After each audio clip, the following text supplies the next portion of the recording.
Welcome back friends, ये हमारी video number 3 class 11th computer science with Python series के लिए। और हम डिस्कस कर रहे थे chapter number 1 computer system overview को। और इस चैप्टर की प्रीवियस वीडियोस में हमने डिस्कस किया था कंप्यूटर सिस्टम क्या होता है, उसके अलग अलग पार्ट्स को हमने समझा था।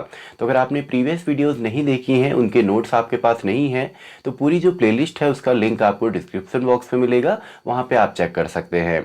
तो देखिए, प्रीवियस वीडियोज़ में हमने देखा था कि कंप्यूटर सिस्टम आपका समअप होता है हार्डवेयर एंड सॉफ्टवेयर का। एंड इसके कुछ सब पार्ट्स होते हैं, जैसे इनपुट यूनिट है, आउटपुट यूनिट है, एंड सीपीयू है यानी कि सेंट्रल प्रोसेसिंग यूनिट है। तो इनको तो हम ऑलरेडी डिस्कस कर चुके हैं। अभी हमारे पास दो यहाँ पे टॉपिक और हैं कंप्यूटर सिस्टम के लिए। एक तो मेमोरी यूनिट है, दूसरा हमारा सिस्टम बस है। तो इस वीडियो के अंदर हम दोनों को ही समझने वाले हैं। तो स्टार्ट करते हैं। इस वीडियो के लिए टॉपिक हमारा है मेमोरी यूनिट। मेमोरी यूनिट या सिंपली इसको हम स्टोरेज यूनिट भी कह सकते हैं। देखिए, कंप्यूटर में डेटा को परमानेंटली स्टोर करना हो या किसी भी प्रोग्राम को रन करना हो या किसी सॉफ्टवेयर को रन करना हो, तो उसके लिए हमको मेमोरी यूनिट यानी कि आपका स्टोरेज यूनिट की ज़रूरत पड़ती है। तो इसको एक समराइज्ड फॉर्म में हम यहाँ पे समझने वाले हैं। और इस वीडियो के जो नोट्स हैं वो आपको डिस्क्रिप्शन बॉक्स में मिलेंगे, तो वहाँ पर जाके आप चेक कर सकते हैं। तो स्टार्ट करते हैं। एक समरी के फॉर्म में यहाँ पे हम पढ़ेंगे। तो मेमोरी यूनिट में देखिए, मेमोरी सबसे पहले तो परमानेंट स्टोरेज हमको देता है, प्रोग्राम को रन करने में हेल्प करता है। अब यहाँ पे मेमोरी यूनिट के अंदर भी सब पार्ट्स हमारे हैं, जिसके अंदर सबसे पहले हमारा आ जाता है प्राइमरी मेमोरी। तो प्राइमरी मेमोरी हमारी यहाँ पे होती है, और प्राइमरी मेमोरी को ही हम मेन मेमोरी भी कहते हैं, यानी कि it is also known as main memory. Primary memory ही हमारी मेन मेमोरी है। तो एक तो हम प्राइमरी मेमोरी को यहाँ पे समझेंगे। दूसरा हमारी कैच मेमोरी यहाँ पे होती है, cache memory. And number third जो हमारा यहाँ पे होता है वो सेकेंडरी मेमोरी होती है, या सेकेंडरी स्टोरेज डिवाइसेस होते हैं, जो कि लार्ज अमाउंट ऑफ डेटा को स्टोर करने में हेल्प करेंगे और परमानेंटली स्टोर करने में हेल्प करते हैं। तो इनको हम सेकेंडरी स्टोरेज भी कह सकते हैं या डिवाइसेस भी कह सकते हैं।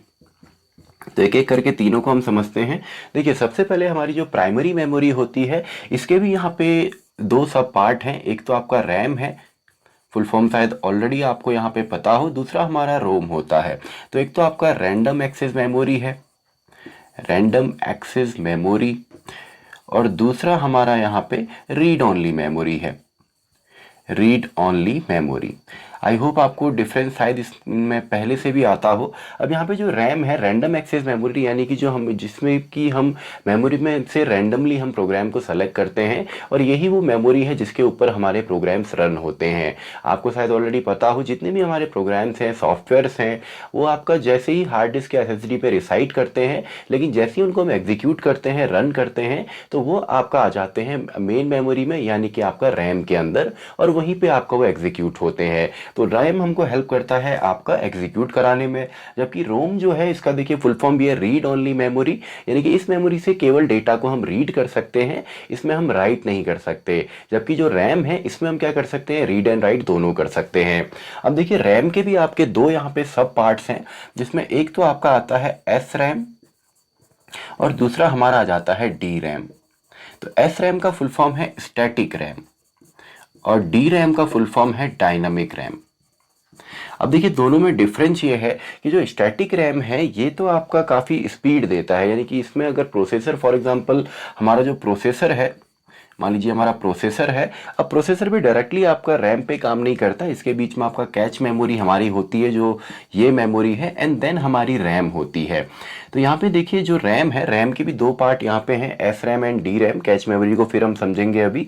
तो यहाँ पे देखिए, S RAM and D RAM में जो हमारा स्टैटिक रैम होती है, ये ज़्यादा आपका स्पीड देती है, यानी कि प्रोसेसर जैसे ही किसी डेटा को यहाँ पे आपका कॉल करेगा, चलाएगा, तो यहाँ पे जो आपका स्टैटिक रैम है, ये आपका मोस्टली जो है, ये 10 to 20 सेकेंड्स के अंदर आपका रिस्पॉन्स करता है। जबकि जो आपका यहाँ पे डायनेमिक रैम है, ये आपका 70 to 80 नैनो सेकेंड का टाइम लेता है।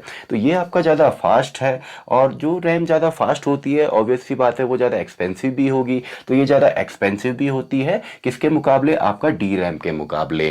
तो क्योंकि ये आपका मेनली किसी स्पेसिफिक पर्पज़ के लिए ही इसको यूज़ किया जाता है, लेकिन मोस्टली जो हमारे लैपटॉप, डेस्कटॉप होते हैं, उसमें हम डी रैम का ही इस्तेमाल करते हैं। ये स्लो है, इनएक्सपेंसिव भी है, और ये आपका यहाँ पे एक्सपेंसिव है, और साथ में फास्ट भी होता है। तो इनके नोट्स तो आपको मिल ही जाएंगे, लेकिन अगर आप साथ साथ नोट्स भी बनाना चाहें तो अच्छा है। तो आई होप होप आपको यहाँ पे ये समझ में आया होगा प्राइमरी मेमोरी के अंदर रैम क्या होता है एंड उसके दो सब पार्ट क्या होते हैं। तो अब देखिए नेक्स्ट हमारा है रीड ओनली मेमोरी। तो रीड ओनली मेमोरी यहाँ पे इसके नाम से ही पता लग रहा है कि केवल हम यहाँ पे डेटा को रीड कर सकते हैं, राइट नहीं कर सकते, जबकि रैम के अंदर हम डेटा को रीड एंड राइट दोनों कर सकते हैं। तो यहाँ पे भी अगर इन दोनों में कंपैरिजन किया जाए तो यहाँ पे जो रैम है ये ज़्यादा आपका फास्ट होता है रोम के मुकाबले और इसमें स्पीड भी ज़्यादा होगी। अब यहाँ पे देखिए जो रीड ओनली मेमोरी है इसके भी काफ़ी सारे सब पार्ट्स होते हैं। इसके सब पार्ट्स चलिए मैं यहाँ पे लिख देता हूँ। इसमें सबसे पहले आपका आता है पी रोम यानी कि प्रोग्रामेबल रीड ओनली मेमोरी। इसका मतलब क्या है, इसको हम वन टाइम प्रोग्राम कर सकते हैं। ऐसी मेमोरी जिसको हम वन टाइम प्रोग्राम करेंगे उसमें बाद में हम चेंजेस नहीं कर सकते हैं। जैसे आपकी काफ़ी सारे डिवाइसेस आते हैं, डिवाइस ड्राइवर्स आते हैं, या आपके मूवीज़ के जो आपकी सीडीज़ या डीवीडीज़ आती हैं वो वन टाइम प्रोग्रामेबल होती हैं, यानी कि एक बार उसमें जो डेटा है उसी को हम बार बार रिपीट करके देखेंगे, उसमें हम चेंजेस जो है नहीं कर सकते हैं। इसके बाद नेक्स्ट इसी में आपका आता है ई रोम यानी कि erasable programmable read only memory. Erasable यानी कि उसमें से हम डेटा को इरेज भी कर सकते हैं, यानी कि एक बार उसमें प्रोग्राम नहीं करेंगे उसको बार बार इरेज भी किया जा सकता है। नेक्स्ट है आपका ईईपी रोम यानी कि electrical erasable programmable read only memory. अब इसका फुल फॉर्म तो आपको पता चल गया कि यानी कि electrical erasable programmable read only memory है। इसका मतलब ये है, देखिए यहाँ पे तो हम इरेज कर सकते हैं, लेकिन यहाँ पे इलेक्ट्रिकली जब हम इरेज करेंगे यहाँ पे आपको कंप्लीटली इरेज करना पड़ेगा, यानी कि मेमोरी में जितना भी आपका साइज है, जितने भी बिट्स हैं या बाइट्स हैं, वो आपको कंप्लीटली इरेज करने पड़ते हैं। लेकिन जब आप इलेक्ट्रिकली इसको इरेज करते हैं तो यहाँ पे आप सेलेक्टिव जो बाइट्स हैं उनको भी आप इरेज कर सकते हैं। यहाँ पे यानी कि यहाँ पे हमको सिलेक्शन का जो यहाँ पे जो डेटा हम सेलेक्ट करते हैं उसमें स्पेसिफिक बिट्स को भी हम यहाँ पे डिलीट कर सकते हैं, लेकिन इसमें जो है हमको कंप्लीटली डिलीट करना पड़ेगा। इसके अलावा एक यहाँ पे फ्लैश भी होता है, यानी कि फ्लैश ईईपी रोम। अब फ्लैश यहाँ पे इसलिए क्योंकि देखिए यहाँ पे आप जो इरेज करते हैं वो तो हम अल्ट्रावायलेट रेडिएशन या अल्ट्रावायलेट रेज की मदद से करते हैं। यहाँ पे जो होता है यहाँ पे भी सेम होगा, लेकिन यहाँ पे आपका काफ़ी स्पीड में होगा। यहाँ पे आपको एटलीस्ट 15 to 20 मिनट्स लगते हैं इरेज करने के लिए, लेकिन यहाँ पे आपका जल्दी डिलीट होगा लेकिन कंप्लीटली डिलीट होगा। तभी यहाँ पे फ्लैश जो कीवर्ड है इसका हमने इस्तेमाल किया है। इसके अलावा यहाँ पे रोम के अंदर एक मास्क रोम भी होता है, और मास्क रोम मेनली मैन्युफैक्चरर के लिए होता है, यानी कि जो इनबिल्ट होता है। जैसे कोई भी आप डिजिटल डिवाइस जब आप स्विच ऑन करते हैं तो उसमें पहले से जो उसका कंपनी का लोगो है फॉर एग्जांपल, तो वो जो चीज़ें आती हैं वो ऑलरेडी वहाँ पे ऑलरेडी फिक्स होती हैं, तो उनको हम डिलीट नहीं कर सकते हैं। यानी कि वो प्रोग्राम होता है ऑलरेडी मैन्युफैक्चर के द्वारा, तो उसको डिलीट नहीं किया जा सकता क्योंकि वो भी डेटा है कहीं ना कहीं मेमोरी में रिसाइड करेगा, तो वो आपका होता है मास्क रोम। तो आई होप आपको यहाँ पे रोम के भी जो सब पार्ट्स हैं वो यहाँ पे समझ में आए होंगे। तो आई होप प्राइमरी मेमोरी के अंदर मेन के अंदर रैम रोम एंड इनके सब पार्ट आपको समझ में आए। तो नेक्स्ट हम देखते हैं कैच मेमोरी। अब देखिए कैच मेमोरी जो हमारी होती है ये इंटरमीडिएट मेमोरी की तरह काम करती है आपका प्रोसेसर और रैम के बीच। यानी कि आपका एक प्रोसेसर है जो आपका मेन सीपीयू के अंदर प्रोसेसर होता है, वो आपका यहाँ पे डायरेक्टली रैम के साथ काम नहीं करता। जो रीड ओनली मेमोरी है बीच में आपका कैच मेमोरी को वो देखता है। क्यों देखता है? क्योंकि इंटरमीडिएट मेमोरी होती है, यानी कि एक बफर मेमोरी इसको हम कह सकते हैं आपका प्रोसेसर और रैम के बीच, और ये काफ़ी ज़्यादा फास्ट होती है रैम से भी। और इसमें मेनली उन फाइल्स को रखा जाता है जो हम ज़्यादातर इस्तेमाल करते हैं, यानी कि प्रोसेसर ज़्यादातर जो जिन फाइल्स का या डेटा का इस्तेमाल करता है उनको कैच मेमोरी में इस्तेमाल किया जाता है, यानी कि इसके अंदर उसको स्टोर किया जाएगा। और ये कंपैरेटिवली काफ़ी फास्ट होती है आपका रैम से। तो डायरेक्टली प्रोसेसर जो है रैम के पास ना जाके सबसे पहले कोई भी डेटा सर्च करना है या जो ज़्यादा फ्रीक्वेंटली डेटा हम यूज़ करते हैं वो आपका डायरेक्टली हमको मिल जाता है कैच मेमोरी से। तो यही इसका फ़ायदा है कि ये फास्ट होती है आपका मेनली रैम से, यानी कि रीड ओनली मेमोरी से। तो आई होप आपको कैच मेमोरी भी यहाँ पे समझ में आया होगा। नेक्स्ट है आपका सेकेंडरी स्टोरेज डिवाइसेज या परमानेंट स्टोरेज डिवाइसेस जो होते हैं। अब इसके अंदर देखिए, इसके अंदर भी आपके अलग अलग सब पार्ट हैं। जैसे सबसे पहले इसमें एक मैग्नेटिक आपके आते हैं, मैग्नेटिक स्टोरेज डिवाइसेस आते हैं, आपके ऑप्टिकल स्टोरेज आते हैं, और साथ ही में आपके फ्लैश स्टोरेज डिवाइस भी आते हैं। अब मैग्नेटिक स्टोरेज डिवाइस जो होते हैं ये मैग्नेटिज्म की मदद से यहाँ पे डेटा को स्टोर करते हैं। इसमें क्या होता है, आपकी अलग अलग डिस्क होती हैं जो कि स्पिन करती रहती हैं और मैग्नेटिज्म की मदद से उसमें हम डेटा को रीड एंड राइट करते हैं। अब इसके एग्जाम्पल के तौर पर अब ये ज़्यादातर पहले इस्तेमाल होती थी जो मैग्नेटिक डिस्क है, क्योंकि इसमें स्पिनिंग भी आपकी होती है और एक टाइम पे आप एक ही डिस्क को भी यहाँ पे इस्तेमाल कर सकते हैं। तो इसके एग्जाम्पल हैं जैसे आपका हार्ड डिस्क ड्राइव है या हार्ड डिस्क आपकी हो गई, या इसके अलावा आपका फ्लॉपी ड्राइव है। आजकल तो फ्लॉपी ड्राइव शायद नहीं आती हैं, तो ये पूरी तरीके से बंद हो चुकी हैं। हार्ड डिस्क ड्राइव तो अभी भी चलती हैं। इसके अलावा मैग्नेटिक टेप जो हमारे होते हैं ये भी आपका इन्हीं का एग्जाम्पल है। तो एक तो ये आपका स्टोरेज डिवाइसेज हैं, इनकी लिमिट काफ़ी ज़्यादा होती है। जैसे हार्ड डिस्क ड्राइव में आपने देखा होगा उसमें अप्रॉक्सीमेटली आपका MB से लेकर GB से लेकर TB जो टेराबाइट है वहाँ तक हम इसका स्टोरेज होता है। तो लार्ज अमाउंट ऑफ डेटा अगर हमको स्टोर करना होता है तो उसके लिए हम मैग्नेटिक डिवाइसेस का इस्तेमाल करते हैं। इसके लिए जो इसके बाद जो ऑप्टिकल आपका है, देखिए ऑप्टिकल स्टोरेज के अंदर हम लेज़र का इस्तेमाल करते हैं डेटा को रीड एंड राइट करने के लिए। अब इसके अंदर आपका अब इसमें पोर्टेबल ये ज़्यादा होते हैं, इनको आप पोर्ट कर सकते हैं, इसको आप ले जा सकते हैं, ये इनको आप एग्जिट कर सकते हैं, इंसर्ट कर सकते हैं, प्रोग्राम कर सकते हैं। आप इसमें नई जो CDs हैं वो खुद भी आप बना सकते हैं। अब और इसमें मेनली आपका म्यूज़िक वीडियोज़ हैं या आपका कोई डिवाइस ड्राइवर्स हैं, जैसे आप प्रिंटर लेकर के आए तो उसके साथ आपको डिवाइस ड्राइवर मिलता है, यानी कि उस हार्डवेयर को ड्राइव करने के लिए या अपने सिस्टम के साथ कनेक्ट करने के लिए। तो उसके साथ जो CDs वगैरह मिलते हैं, ड्राइवर्स वगैरह मिलते हैं, तो उनको स्टोर करने के लिए मेनली जो म्यूज़िक वीडियोस हैं या आपका जो मल्टीमीडिया वीडियोस हैं जिसमें मूवीज़ वगैरह आपकी हैं, तो उसके लिए हम ऑप्टिकल का इस्तेमाल करते हैं। अब इसके अंदर इसके एग्जांपल आपके हैं जैसे CD ड्राइव है या आपका DVD ड्राइव है या ब्लू रे डिस्क है। तो ये जितने भी हैं ये आपके सभी आपका ऑप्टिकल यहाँ पे होते हैं। अब इनमें देखिए इनकी भी लिमिट होती है, जैसे CD है, कॉम्पैक्ट डिस्क है, ये भी आपका रीडेबल भी होते हैं और रीराइटेबल भी होते हैं। यानी कि कुछ ऐसे होंगे जिसमें से केवल आप रीड कर सकते हैं, कुछ ऐसे हो सकते हैं जिनमें आप बार बार यहाँ पे रीराइट कर सकते हैं। वैसे DVD जो होती हैं इनकी जो यहाँ पे स्टोरेज कैपेसिटी होती है वो 10 to 15 टाइम्स ज़्यादा होती है CD से। एंड जो ब्लू रे डिस्क है मेनली मल्टीमीडिया के लिए यूज़ होती हैं एंड GB से लेकर TVs तक इसकी जो होती है स्टोरेज यूनिट होती है, यानी कि इतना ये स्टोर कर सकता है। एंड फाइनली जो फ्लैश ड्राइव होते हैं इसमें कोई मूवमेंट नहीं होता है, जैसे इन दोनों में तो आपका एक आपका मैग्नेटिज्म है, दूसरा आपका यहाँ पे यूज़ करता है ऑप्टिकल यानी कि लेज़र को, लेकिन इसमें कोई मूवमेंट नहीं है। इसमें सॉलिड स्टेट ड्राइव हमारा होता है, यानी कि सॉलिड स्टेट में डायरेक्टली हम डेटा को स्टोर करते हैं। इसके एग्जाम्पल जो हैं जैसे मॉडर्न में आपका SSD है, सॉलिड स्टेट ड्राइव जो होता है, जो एक अल्टरनेटिव है HDD का यानी कि हार्ड डिस्क ड्राइव का, जो कि कंपैरेटिवली काफ़ी फास्ट होता है, कॉस्टली भी होता है लेकिन HDD के मुकाबले काफ़ी फास्ट होता है। इसके अलावा इसमें आपका जैसे मेमोरी कार्ड है, मेमोरी कार्ड्स आपके हो गए या पेन ड्राइव्स आपकी हो गई, ये सभी इसके एग्जाम्पल हैं। तो आई होप आपको समझ में आया होगा। यहाँ पे मेमोरी यूनिट के अंदर जो मेन आपकी मेमोरी है, प्राइमरी मेमोरी हो, कैच मेमोरी हो या सेकेंडरी मेमोरी हो, आप चाहें तो इसी से आप नोट्स भी बना सकते हैं, वैसे नोट्स आपको डिस्क्रिप्शन में मिलेंगे।